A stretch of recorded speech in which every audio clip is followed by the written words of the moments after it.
আপনারা দেখছেন smart knowledge YouTube channel. তো বন্ধুরা, আশা করি আপনারা জানেন এসএসসি 26,000 চাকরি বাতিল হয়েছে। ঠিক আছে, এসএসসি 26,000 চাকরি বাতিল হওয়ার পর তো চাকরিটা কিন্তু বসে নেই। তো প্রথমত এখানে রিপিটিশন করেছিলেন, রিপিটিশন হওয়ার পর কি রিপিটিশন দায়ের করেছেন এবং অনেক এমএ দায়ের করা হয়েছিল, অনেক কিছু মামলা সুপ্রিমে ছিল। ঠিক আছে, কিন্তু সব মামলা খারিজ করা হয়েছে, এমনকি রিপিটিশনও খারিজ করা হয়েছে চাকরিহারাদের। তো বর্তমানে কিন্তু চাকরিহারাদের শেষ আশা ভরসা একটাই, কিরো রিপিটিশন। ঠিক আছে, তো এখন কিরো রিপিটিশনে কি সবার চাকরি বহাল থাকবে, সবার চাকরি কি ফিরবে, বিশেষ করে যোগ্যদের? এই যে নতুন 2025 সালে সেকেন্ড এসএলএসটি হলো, তো অনেকেই কিন্তু ভেরিফিকেশনের ডাক পায়নি। ঠিক আছে, যদিও কয়েক হাজার ডাক পেয়েছেন, কিন্তু অনেকেই কিন্তু ডাক পায়নি। তো ব্যাপারটা হচ্ছে কতটা আশা রয়েছে কিরো রিপিটিশনে চাকরি ফেরার। তো একটা গুরুত্বপূর্ণ আপডেট রয়েছে, আজকে এই ভিডিওতে আলোচনা করা হবে। তো নম্বর কিন্তু দেওয়া হচ্ছে পিটিশন, একটা গুরুত্বপূর্ণ আপডেট। এদিকে কিন্তু বন্ধুরা এসএসসি সেকেন্ড এসএলএসটি একাদশ দ্বাদশের প্রসেস কিন্তু প্রায় শেষ, কমপ্লিট প্রসেস। ঠিক আছে, তো মোটামুটি থেকে কিন্তু চাকরিতে নিয়োগের সুপারিশপত্র দেওয়ার কাজ শুরু করেছে কমিশন। ঠিক আছে, প্রথম দফায় 182 জনকে চাকরির সুপারিশপত্র দেওয়া হবে।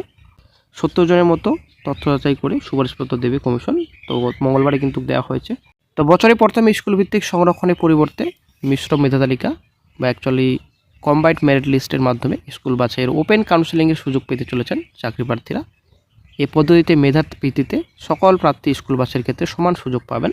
আর এদিকে বন্ধুরা এসএসসি সেকেন্ড এসএলসির বিষয়ে কলকাতা হাইকোর্টে মামলা, কিছু মামলা সুপ্রিমও রয়েছে, কিছু মামলা ডিভিশন বেঞ্চেও রয়েছে। ঠিক আছে, তো 10 মার্কস মামলা অনেকটাই গুরুত্বপূর্ণ, কারণ 10 নম্বর বাতিল হলে প্যানেলে অনেকটাই প্রভাব পড়বে এবং 100 প্যানেল রয়েছে, 100 প্যানেলের ব্যাপার অনেকটাই খুব গুরুতর।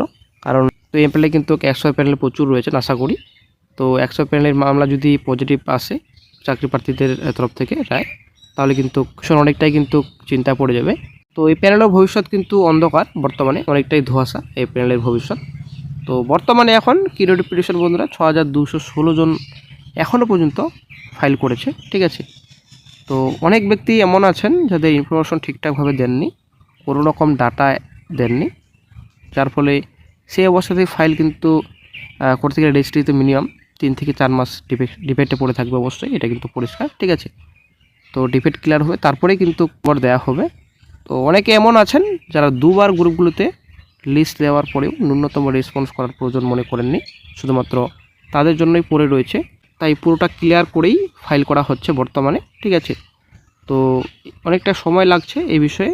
তো বর্তমানে এখন ফাইলিং হবে, তো যেহেতু এত বড় ভলিউম তাই সময় লাগছে। তো এই ব্যাপারটা অবশ্যই আপনারা মাথায় রাখবেন। কিরো রিপিটিশন কিন্তু প্রচুর দায়ের হয়েছে। ঠিক আছে, আপনারা অবশ্যই দেখতে পাচ্ছেন অভিজিৎ সাধুখার কিরো repetition versus state of West Bengal, এখানে ডাই নাম্বার দেওয়া রয়েছে কিরো রিপিটিশন। ঠিক আছে, এখানে শেয়ার নাম্বার অলরেডি দেওয়া হয়েছে। তো তারপর এখানে বর্তমানে প্রেজেন্ট লাস্ট স্টেট এখনও পর্যন্ত দেওয়া হয়নি। ঠিক আছে, তো স্ট্যাটাস স্টেজ বর্তমানে পেন্ডিং রয়েছে। তারপর এখানে পিটিশনার দেন রেসপন্ডেন্টস রয়েছে, এখানে সম্পূর্ণ ডিটেলস রয়েছে। তো আর্লিয়ার কোড ডিটেলসে আমরা একটু যদি দেখি, আর্লিয়ার কোড ডিটেলস এখানে দেওয়া রয়েছে। তো supreme court agency state Delhi, তো কেস নাম্বার এখানে দেওয়া রয়েছে।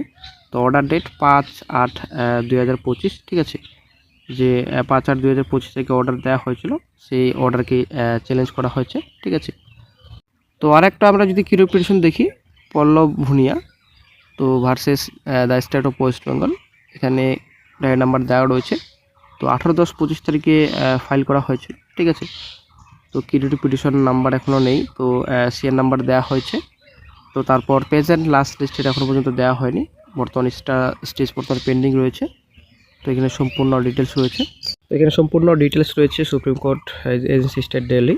তো 5/8/25 তারিখের জাজমেন্টকে চ্যালেঞ্জ করা হয়েছে। ঠিক আছে, তো এবার প্রশ্ন উঠছে যে এখন তো এসএসসি সেকেন্ড এসএলএসটি তো প্রায় কমপ্লিট। ঠিক আছে, অ্যাকচুয়ালি 11-12-এর প্রসেস কিন্তু কমপ্লিট প্রায়। তো ব্যাপারটা হচ্ছে এই এখন বর্তমানে সুপারিশপত্র দেওয়া হচ্ছে। Actually SSC second SLA panel প্রায় শেষের দিকে। তো এখন কি চাকরি বহাল থাকবে 26,000? আসলেই প্রশ্নবোধক চিহ্ন। কি রিপিটিশন দায়ের হয়েছে, তো রিপিটিশন খারিজ করা হয়েছে, এমএ খারিজ করা হয়েছে, কিছু এসএলপি ছিল সব খারিজ করা হয়েছে। ঠিক আছে, এখন কি রিপিটিশন কি দেখবেন? অ্যাকচুয়ালি সিজিআই স্যার, ঠিক আছে। তো এই হচ্ছে ব্যাপার। তো সবথেকে কিন্তু একটা বড় ব্যাপার যে সিজিআই বেঞ্চ কিন্তু 26,000 চাকরি বাতিল করেছেন, ঠিক আছে। সবথেকে কিন্তু বড় ব্যাপার এটাই। তো এত প্রসেস হওয়ার পর এখন কি কিউরিটি চাকরি ফিরবে, সেটাই হচ্ছে ব্যাপার। তো দেখা যাক নেক্সট আপডেট শিগগিরই, হয়তো ডিফেন্ট লিস্ট ক্লিয়ার হচ্ছে, ঠিক। তবে একটা খবর, তো হয়তো বন্ধুরা চাকরিহারাদের তরফ থেকে স্টেটকেও চাপ দেওয়া হবে, যেন স্টেটের তরফ থেকে পিটিশন দায়ের করে, ঠিক আছে। তো শিগগিরই এই বিষয়ে একটা আপডেট পাওয়া যাবে স্টেটের তরফ থেকে পিটিশন দায়ের করা হয়েছে কিনা। যদি না দায়ের করা হয় তাহলে কিন্তু চাকরির তরফ থেকে হয়তো একটা চাপ দেওয়া হতে পারে। তবে নেক্সট আপডেট শিগগিরই আপনাদের সঙ্গে শেয়ার করব। তো শিগগিরই হয়তো কিউরিটি পিটিশনের ব্যাপারে একটা গুরুত্বপূর্ণ আপডেট পাওয়া যাবে, হয়তো সুপ্রিমে শিগগিরই হয়তো লিস্টেড হবে।